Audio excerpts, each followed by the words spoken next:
بسم اللہ الرحمن الرحیم۔ السلام علیکم ورحمۃ اللہ۔ آپ جیسا کہ دیکھ سکتے ہیں مرزا غلام احمد قادیانی نے کیسی حدیث میں تعریف کی ہے اور ہر چیز کو اپنی طرف اس نے خود ہی سے منسوب کر دیا ہے۔ جیسا کہ اس حدیث میں بھی آپ دیکھ سکتے ہیں کہ مسیح موعود صدی کے سرے پر آئے گا، اور کیونکہ یہ اس وقت آیا ہوا تھا، موجود تھا، تو اس نے سوچا کہ اس طرح کرتے ہیں کہ اس میں تعریف کر لیتے ہیں اور اس کو اپنی طرف منسوب کر دیتے ہیں۔ اور پھر اس وقت بہت سارے جو گدھے تھے انہوں نے اس مرزا غلام احمد قادیانی کی تقلید شروع کر دی۔ اسی طرح آپ آگے جو دوسری حدیث ہے اس میں بھی دیکھ سکتے ہیں کہ اس نے قرآن اور حدیث کی جو پیشین گوئیاں ہیں ان کو اپنی طرف کر دیا، جبکہ مسیح موعود کا نہ ہی قرآن میں کہیں ذکر ہے اور نہ ہی اس طرح حدیث کی کسی جگہ پہ خاص مرزا غلام احمد قادیانی کے لیے ذکر آیا ہے۔ اور اس کو پتا تھا کہ میں نے بہت سارے بکواس اور الو کے پٹھوں والی باتیں کی ہیں، اس کی وجہ سے ہی علماء نے اس کے اوپر مختلف قسم کے فتاوی جات دیے اور اس کو کہا کہ یہ انتہائی خبیث انسان ہے، اور اس نے خود بھی اس چیز کا اعتراف کیا کہ اس وقت کے علماء نے اس کے اوپر مختلف قسم کے فتاوی جات لگائے، کیونکہ اس کی اپنی حرکتیں ہی اس قسم کی تھیں۔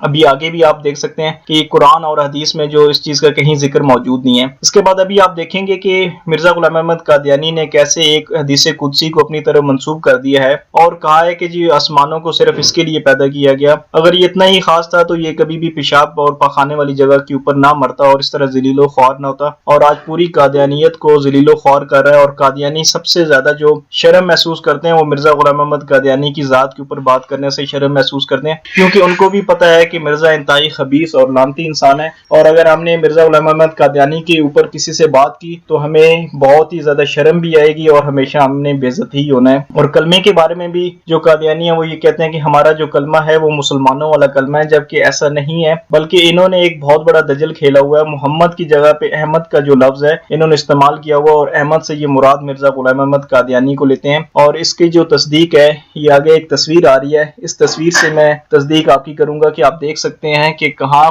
پر مرزا ناصر احمد نے جب دورہ افریقہ کیا تو وہاں پہ جو مسجد تھی اس مسجد کی اوپر ابھی جہاں پہ یہ میری انگلی ہوگی وہاں پہ آپ اس کو پڑھ سکتے ہیں کہ لا الہ الا اللہ احمد رسول اللہ، اور احمد سے مراد یہ جو ہے مرزا غلام احمد قادیانی کو ہی لیتے ہیں۔ تو یہ قادیانیوں کے بہت بڑے دجل اور فریب ہیں، اور جو لوگ ان کے بارے میں نہیں جانتے یہ زیادہ تر ان لوگوں کو گمراہ کرنے کی کوشش کرتے ہیں اور کہتے ہیں کہ ہم تو احمدی مسلمان ہیں، جبکہ یہ احمدی مسلمان نہیں، یہ انتہائی خبیث اور شیطان کے چیلے ہیں اور شیطان کے لیے خاص قسم کا کام کر رہے ہیں، اور آج اسی وجہ سے یہ انگریزوں کی گود میں بیٹھے ہوئے ہیں۔ اس وقت بھی مرزا غلام احمد قادیانی نے انگریزوں کی ہی پشت پناہی کے اوپر یہ تمام کام کیے تھے۔ اللہ پاک ہم سب کو ان کے دجل و فریب سے بچنے والا بنا دے، آمین۔ وما علینا الا البلاغ۔ السلام علیکم ورحمۃ اللہ۔